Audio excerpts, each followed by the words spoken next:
참으로 성탄을 우리가 기뻐하고 또 감사하면서 찬양을 드리게 됩니다. 그 성탄의 깊은 의미, 그것을 알고 기뻐하면은 더없이 좋은 신앙인이 될 것입니다. 오늘은 성육신, 하나님께서 사람의 몸을 입고 오셨다고 하는 것이 참 사랑의 은혜다 하는 것을 가지고 더 깊이 생각해 보고자 합니다. 어린이에게 물어봤습니다. 어떻게 하나님께서 아기 예수로 오셨을까? 그랬더니 어린아이가 대답합니다. 아니, 우리가 못 가니까 오시죠. 우리가 못 가니까 오시죠. 어린아이의 그 어떤 동기에서 나온 이야기인지 오히려 의문이 가지만 실은 우리가 못 가니까 오신 것이 맞죠. 저 구름보다 높은 저 별나라보다 높은 곳에 하나님이 계시다고 생각한 어린아이가 우리가 저 높은 곳까지 가지 못하니까 우리에게 오신 것이다. 거기에 더 깊은 뜻이 있습니다. 그냥 기다리고 혹은 때로 여기까지 올라와 봐라 이렇게 하나님은 말씀하시지 않고 기다리다 못해 아니 우리를 사랑하기 때문에 그 높은 곳에서 우리가 못 오니까 친히 와 주셨다. 이 같은 맥락에서 어른들도 생각해 보면 우리의 마음이 세상에 묶여서 우리는 하나님께로 가지 못하고 이 땅에 두 발이 묶여서 살아가고 있는 것은 아닌가 이런 생각도 하게 됩니다. 우리가 못 가니까 기다리다 못해 오신 것이 아닌가. 뿐만 아니라 영적으로 생각해 보면은 우리는 일찍이 에덴으로부터 떠나서 하나님과의 관계와 그 소식이 끊어진 채로 이 세상에서 지금 살아가고 있습니다. 그것은 근원으로부터 끊어진 한 영혼들은 외롭고 쓸쓸하고 두렵습니다. 불안한 가운데에서 살아갑니다. 그분과의 관계가 끊어졌기 때문입니다. 두려움과 불안은 우리 이 땅에 살고 있는 사람들의 에너지이기도 합니다. 그 에너지원이 그렇게 불안과 두려움으로 시작됐기 때문에 미움과 질투와 폭력을 낳게 되는 것이고 그것으로 인하여 인간은 더 많은 고통을 지어가고 있는 것이죠. 개인의 삶에서만이 아니라 사회적으로도 역시 마찬가지입니다. 두려움과 불안이 많이 증폭된 그 시대와 그 사회는 더 많은 갈등과 투쟁과 폭력이 난무하게 됩니다. 그것이 전쟁으로 나타나기도 하는 것이죠.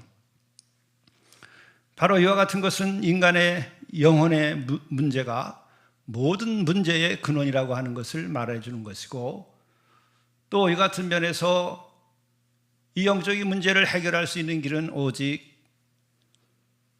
만물을 지으시고 우리를 사랑하신 근원이신 그 하나님과의 관계가 회복될 때만이 인간은 가능한 것이기 때문에 이 문제를 해결받으려고 하면 우리가 그분을 찾아가든지 아니면 그분이 우리에게 오시는 수밖에 없습니다.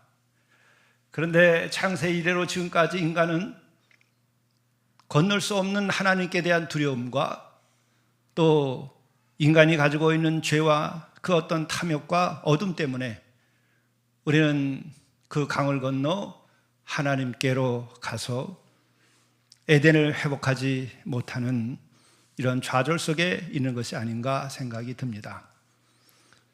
이런 까닭에 우리가 갈 수 없으니까 우리가 못 가니까 우리가 가기를 싫어하니까 그분이 우리에게 오셨고 또 우리에게 오신 이 삶의 자리는 죄악과 더러움이, 거룩하지 못한 것이 만연되어 있고 폭력이 난무하는 곳이기 때문에 마치 지뢰밭으로 자식을 구하러 간 부모와 같은 처지이기 때문에 그분이 자신을 죽기까지 할 각오가 없었다고 한다면 올 수 없는 그 사랑의 모험이 바로 성탄이라 이렇게 말할 수 있을 것입니다. 실제로 그분은 그렇게 오셔서 인간에게 무참히 죽임을 당하게 되는 것이죠.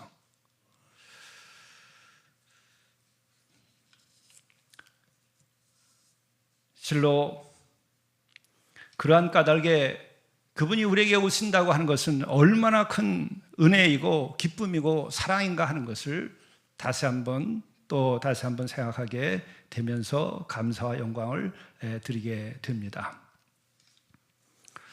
오늘 말씀을 통해서 보게 되면 지금 여러분들이 드린 말씀과 같은 것이 구체적으로 성경에 나타나고 있습니다. 그 첫 성탄의 상황은 어떠한가? 누가복음 2장 1절부터 3절의 내용을 보면은 천하가 다 호적을 하라 하는 명령을 받아서 그 황제의 명을 따라서 호적을 하는 일이 시작이 됩니다.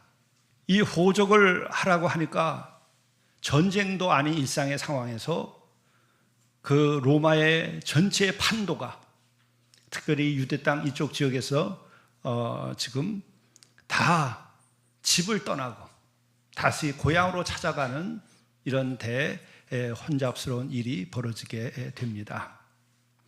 여기서 우리들이 깨닫게 되는 것이요, 또한 예수님의 오심과 대비되는 것이 있습니다. 그것은 인간의 제국이 필요로 하는 것은 무엇인가? 왜 가이사 아구스도가 영을 내려서 천하로 다 호적을 하라 한 것일까? 그것은 바로 인간의 제국이 필요로 하는 것이요, 인간의 제국을 움직이는 원동력은 무엇인가 하는 것을 보여주는 것입니다. 그것은 세금이고 군사력이고 통치를 위한 조직력입니다. 이를 위해서 그들은 호적을 해야 되고 호적을 함으로써 숫자와 통계와 통제가 가능하게 됩니다. 그 결과로 세금을 걷어들이고 그 결과로 또한 그것을 가지고 군사를 모집하고 그것을 가지고 조직화하고 통치하는 것이죠. 여기서 생각하는 것은 황제에게 있어서 중요한 것은 무엇인가? 세상의 제국으로서 유지될 수 있는 방법은 무엇인가?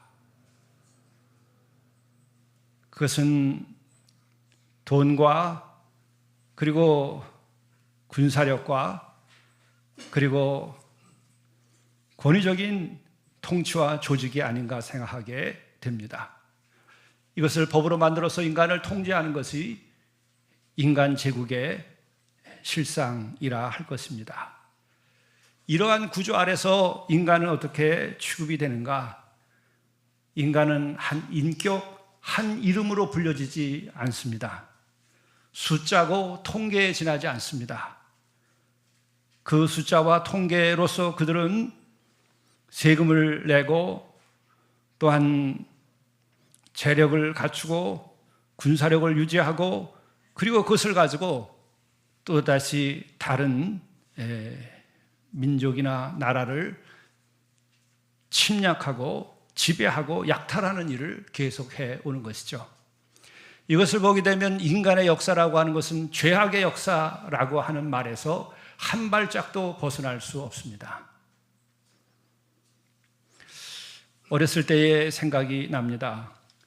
우리 요즘 어린이들은 아니 그럴 것 같은데 목사님이나 여기 또 다른 할아버지 또 어머니 아버지들은 학교 다닐 때 출석을 부르는데 어떻게 부르는지 알아요? 1번, 2번, 3번 번호를 부르면 예 이랬어요. 어떻게 사람을 번호로 부를 수 있을까? 그런데 우리가 자라날 때는 그것이 당연한 것처럼 생각했어요.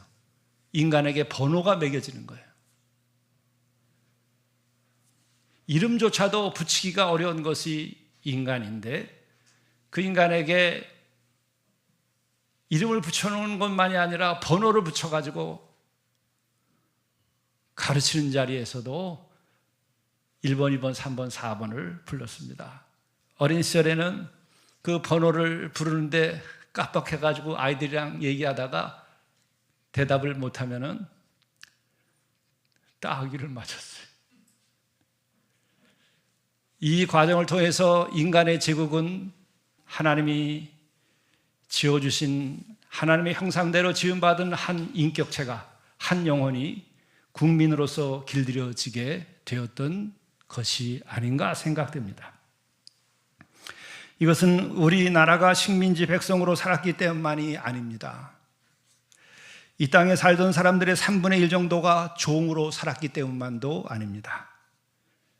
이것은 이 땅에 살고 있는 모든 인간들이 모두 그렇게 이 세상에서는 살아왔던 것이고, 지금도 우리는 번호를 다 받아 있습니다.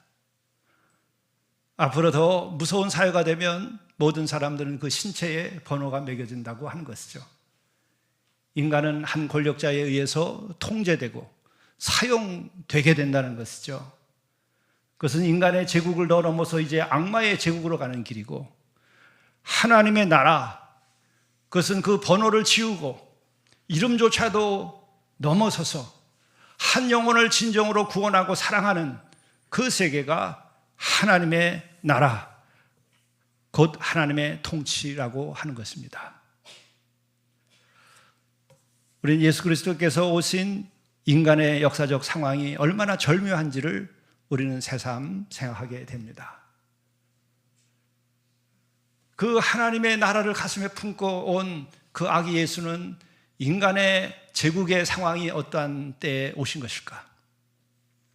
참으로 그분은 인간에게 번호를 붙이는, 그 인간을 통제하고 인간을 강제하고 인간을 수단화하는 그런 인간 세상의 그 시끄러운 한복판에 고요하게 나타나시고 있는 겁니다.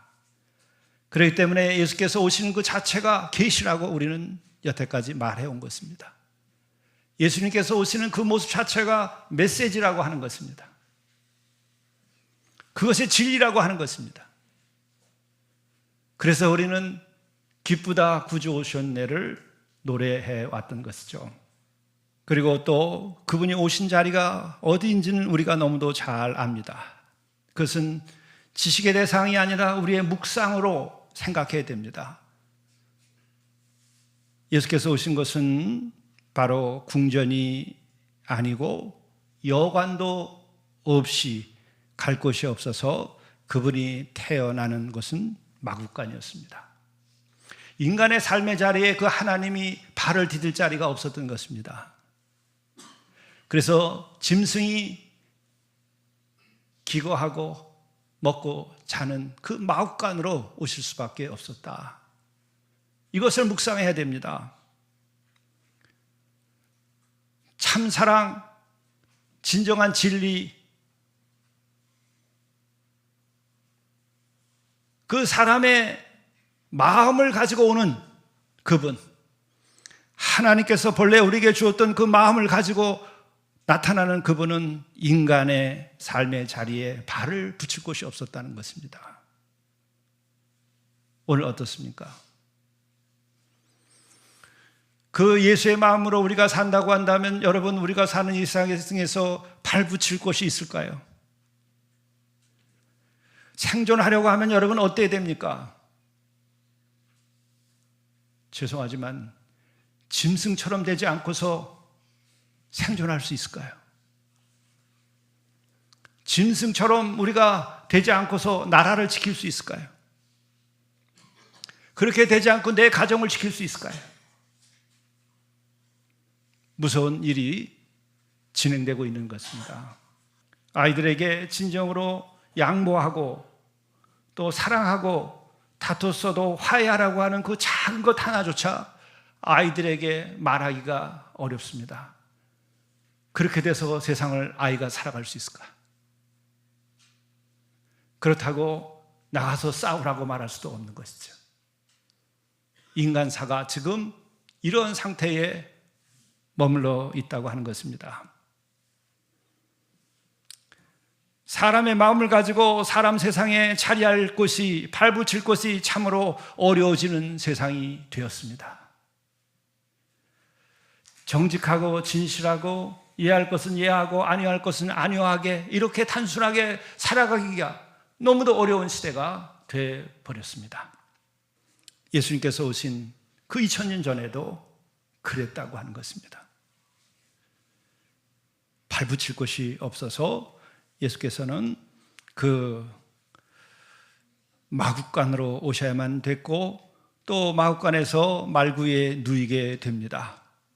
황금의 침대는 고사하고 그 말의 먹이통인 말구유가 하나 비어 있어서 그 계절에 그분은 거기에 누우셨다고 한 것입니다.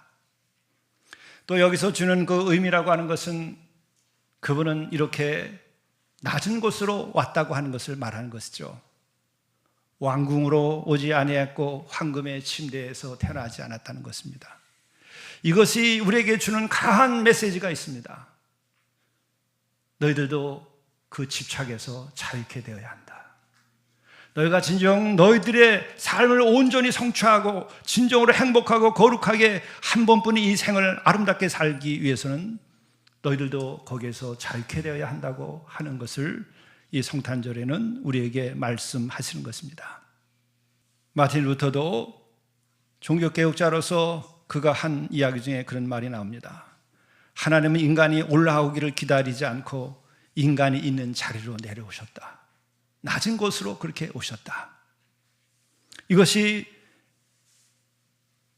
우리들에게 있어서 기쁨이 되는 것이고 성탄의 메시지가 되는 것이죠. 그리고 우리가 또 생각되는 것은 들의 목자들이 밤에 자기 양떼를 지킬 때에 바로 그들에게 천사들이 나타나서 이 땅에 하나님께서 사람의 몸을 입고 오셨다. 성탄의 소식을 전하게 되지요.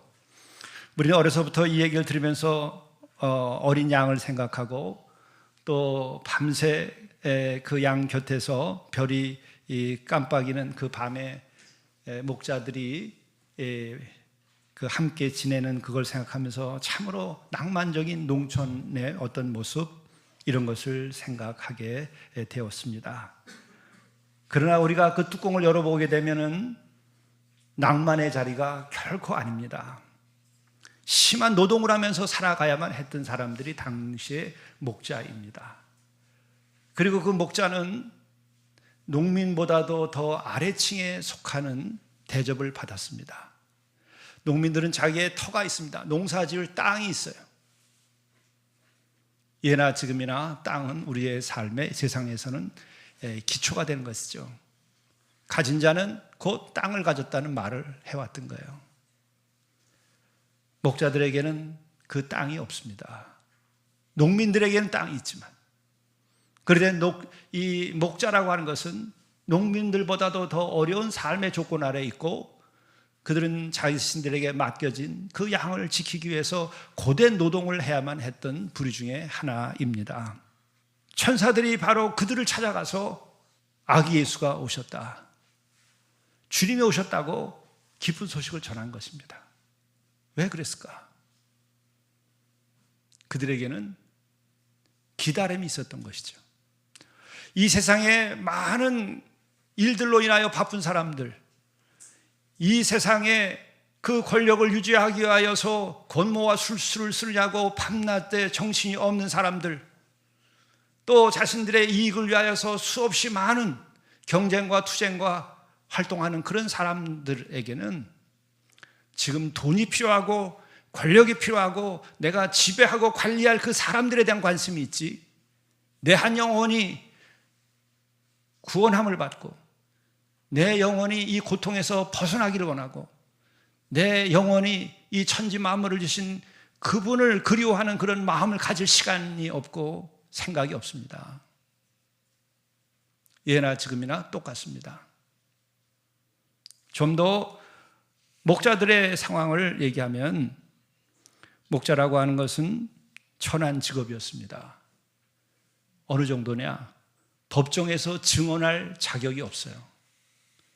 목자의 이야기를 듣고서는 법정에서 그의 법적인 가치를 인정하지 않았습니다.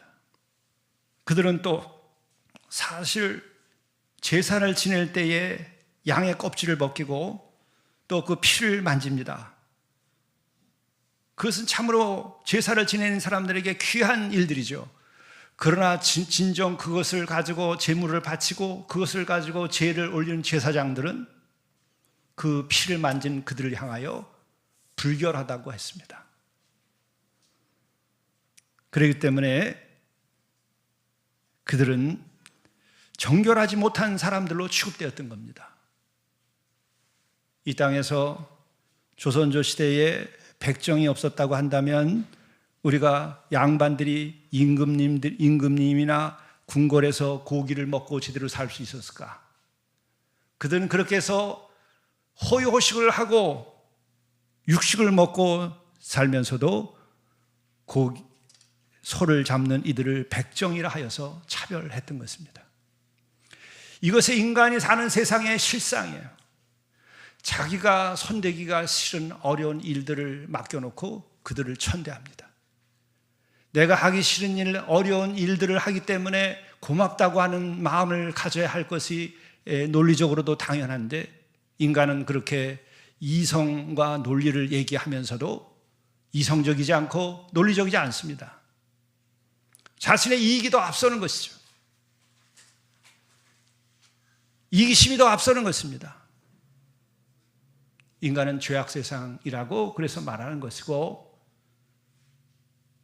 그래서 인간들은 끊임없이 하나님 앞에서 자신을 돌이켜보면서 기도하고 말씀으로 자신을 이끌지 아니하면 인간이 정말 인간답게 이 생을 살아낼 수가 없는 것입니다.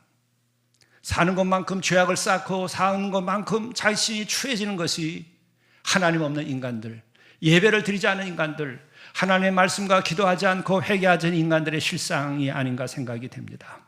바로 이 성탄은 이렇게 무서운 진리를 우리들에게 감추고 있는 것입니다. 목자들에게 찾아가서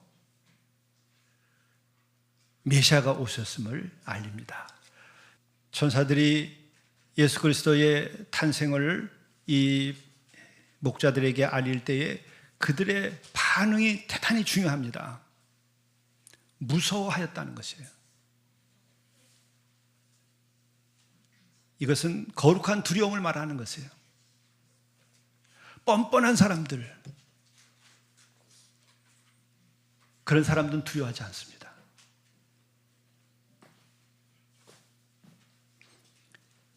양심의 가책을 느낄 수 있는 사람들이 여야 두려워할 수 있게 되는 거예요. 인간의 근본의 문제는 양심이 정말 완전하다고 하는 것이 인간이 아닙니다. 그렇게 생각하는 사람은 거짓이에요. 양심의 고통을 느낄 수 있는 것이 인간인 것이죠. 하나님께 대하여 삶과 두려움을 느끼는 사람들이 살아있는 영혼들이에요. 하나님을 대하는 데에 멀쩡한 사람들은 이미 그 마음은 돌짝밭이 된 거예요. 그 영혼은 이미 메마른 나뭇가지처럼 돼버린 거예요. 그의 심령은 황폐한 저 황무지처럼 돼버린 걸 말하는 거예요. 참으로 그런 사람들이 세계를 지배할 때에 히틀러와 같이 양심의 가책을 느끼지 않고 자신의 목적과 또한 권력을 위해서는 거짓이라 말하지 않고 죽어가는 인간과 희생되는 인간들에게 그 아픔을 느끼지 않습니다. 아픔을 느끼지 않고 통치를 하는 거예요. 그것은 옳아도 악입니다. 아픔을 느끼고 두려움을 느낄 줄 아는 사람이 인간으로서의 자신의 삶을 살 수 있고, 그런 이들이 높은 데 오를수록 그 사회는 평화를 찾게 되는 거예요. 그의 예수 그리스도의 통치입니다. 인간의 죄와 부족을 보면서 가슴 아파하며 불쌍히 여기더라. 불쌍히 여기더라. 히틀러와 같은 독재자들에게는 불쌍히 여기는 마음이 없습니다. 쳐서 없애야 돼요. 법으로도 죽여야 돼요. 불법을 저질러서도, 법을 만들어서라도 적을 죽여야 돼요. 가슴이 없기 때문에. 그런 이들은 두려워하지 않습니다. 그 마음 가장 깊은 곳에서는 그의 영혼을 감옥에 가두어 놓은 그 어둠의 세력이 있는 거예요. 그런 이들이 때때로 큰 권력을 쥘 때에 사탄의 도구가 되는 거예요. 오늘 우리의 이 세상은 그렇기 때문에 지금 위험한 세상이 됐어요. 지구 전체가 실로 위험한 시대가 됐습니다. 왜? 한 영혼들이 영적으로 깨어서 아픔을 느낄 줄 알아야 되고, 두려움을 느낄 줄 알아야 되고, 가책을 느낄 줄 알아야 인간인 것입니다. 인간은 완전하지 않아요. 그래서 인간에게 완전을 구하는 자는 이미 거짓된 사람이에요. 자신의 죄를 돌이켜보지 않는 사람만이 다른 사람들에게 완전을 요구하는 거예요. 그래서 완전하신 그분은 인간의 몸을 입고 오셔서 눈물을 흘리셨어요. 일가 친척도 아닌데 예루살렘 전체를 보고 눈물을 흘리셨어요. 그리고 가슴 아파하면서 목자 잃은 양과 같다고, 죄를 짓고 헤매는 그 사람들을 보고 정죄하는 것이 아니라 민족의 반역자고 민족의 피를 빠는 삭개오를 보고도 자기에게 찾아올 때에 허용을 하고 그의 집에 유하는 이런 아주 연약한 모습을, 그 민감한 가슴을 가지고 계셨던 분이 예수 그리스도인 것입니다. 이것을 회복하기 전까지 인간은 지옥을 만들어 가게 될 것이고, 인간의 폭력은 멈추지 아니할 것입니다. 전쟁터에 나가서 수없이 많은 젊은이들이 몇 년째 지금 죽어가고 있는데, 정치가들은 저희들끼리 모여서 무슨 말을 하는지 여러분 생각해 보십시오. 그 자식들이 전쟁터에서 죽어가서 어미들이 눈물을 흘리며 잠을 자지 못하는 것들이 그들에게는 들리지 않습니다. 어미들의 그 부르짖음이 들리지 않는 것입니다. 그것이 바로 왕이었던 것이고, 거기에서 하나님께서는 인간을 구원해 내셨던 것이 출애굽이었던 것이죠. 이 목자, 그들에게서 정말 우리들이 깨닫게 되는 것은 왜 천사들은 그를 찾아가서 첫 번째 예수가 오셨음을 고지하였을까? 무서워할 수 있을 영적인 감수성과 거룩함을 구하기 때문에 거룩하지 못한 것에 대한 안타까움을 가지고 살아가는 영혼들이었기 때문에 찾아갔을 것으로 보는 거예요. 그렇지 않으면 누구도 하늘을 무서워하지 않습니다. 그게 끔찍한 거예요. 온전한 거룩함을 느낄 수 없기 때문에, 그것은 거꾸로 자신의 어둠과 죄를 보지 못하기 때문에 그런 결과가 오는 것이죠. 오늘 이 땅에 사는 사람들이 예수 그리스도의 마음을 배우기 이전에 이 목자의 마음을 배워야 돼요. 목자의 마음을 배워야 돼요. 그리고 오늘 이 말씀에는 이렇게 끝이 납니다. 구주가 나셨으니 곧 그리스도 주시니라 라고 하면서 고지의 내용이 예수님을 구주라 부릅니다. 지금 말구 위에서 태어나서 지금 거기에 누워있는 이 어린 아기를 보고 구주라고 말하는 것은 뭘 말해요? 황제라고 이렇게 부르는 거예요. 구주라는 표현은 황제를 가르치던 칭호였어요. 저 말구 위에 황금 치신대가 아닌 저 말이 밥을 먹는 그 그릇에 담겨져 있는 그 어린 생명이 핏덩어리가 황제라고 얘기하는 거예요. 마구간 궁전이 아니라 저 마옥간 말구에 있는 그 어린 핏덩어리가 바로 황제라, 구주라, 구주가 나셨다. 이것은 정말 인간사를 뒤집어 엎는 폭탄과 같은, 폭탄의 그 선언과 같은 것이죠. 로마 황제가 견딜 수가 없을 일이에요. 그래서 헤롯은 결국 2살 이하의 어린아이들을 다 쳐서 죽이는 학살을 자행합니다. 그 구주를 찾아내서 죽여야 하니까. 그러니까 이 성탄의 스토리는 인간이 지어낸 스토리가 아니에요. 이렇게 지어낼 수가 없습니다. 오늘 성경 말씀에서는 이렇게 끝을 냅니다. 땅에서는 하나님이 기뻐하신 사람들 중에 평화로다. 하나님이 기뻐하신 사람들 중에 평화로다. 하나님께서 기뻐하시지 않은 이들에게는 끔찍한 일이에요. 권력자들, 거짓된 사람들, 교만한 사람들, 높은 데 있는 사람들에게는 너무나 무서운 도전이에요. 왜? 그들은 어둠이기 때문에 빛이 와서 그런 겁니다. 그들은 거짓이기 때문에, 진실한 그 힘이 왔기 때문에 두려운 것이에요. 요한복음에도 빛과 어둠이 함께 할 수 없다. 빛이 왔기에 어둠이 그것을 물리치려고 한 것입니다. 오늘 이 세상은 끊임없이 이 같은 투쟁이 반복되고 있는 거예요. 영적 투쟁입니다. 그렇기 때문에 그리스도인들이 진실하고 그리스도인들이 겸손하고 낮은 데로 내려갈 때에, 그렇지 않은 세상은 우리를 멸시하고 짓밟고 멀리할 수 있어요.